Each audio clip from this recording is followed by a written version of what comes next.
Hello' guys, স্বাগতম জনাইছোঁ মোৰ অইন এটি ভিডিঅ'লৈ। গাইজ, আজি মোৰ একদম বেষ্ট ফেভাৰিট ফ্ৰেণ্ড আহিছে মোৰ ঘৰলৈ।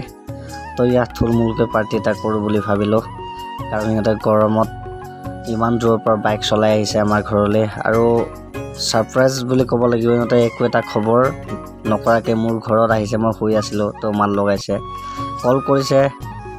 তাৰপিছত মই ৰিচিভ কৰা নাছিলোঁ, টোপনি লাল কালত মানে খিৰিয়াছে যে কল কৰিছে মই গম পোৱা নাছিলোঁ। মাতো ৰিংটন বাজিছে, তো মই অফ কৰি দিছোঁ, মোবাইলটো চোৱা নাই।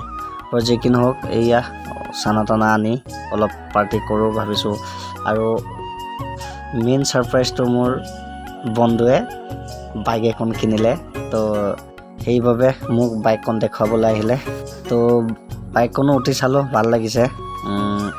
পালচাৰ NS 200 মিঠাতেল চব দিছোঁ, বিভিন্ন ধৰণৰ চানা মিক্স কৰিছোঁ। আৰু খিৰাচক ক'লোঁ, তুমি আজি বনোৱা। আগতে আমি খাওঁতে মই বনাই খাওঁ, আজি সি মোক বনাই খুৱাব। আৰু ইয়াত চেয়াৰ্ছ কৰিলোঁ ঠাণ্ডাৰ সৈতে।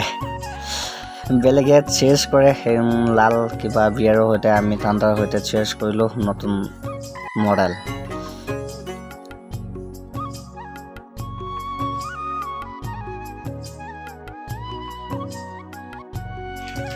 তো গাইজ, ফাইনেলি আমি খাই বৈ উঠিলোঁ।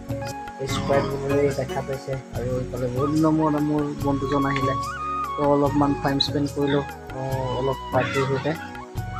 তো এইটোৱে আছিল আমাৰ আজিৰ ভিডিঅ' দেখাবলগীয়া। তো বাই বাই। আমাৰ এই বন্ধুৱে কিন্তু বহুত লাজ কৰে কেমেৰা।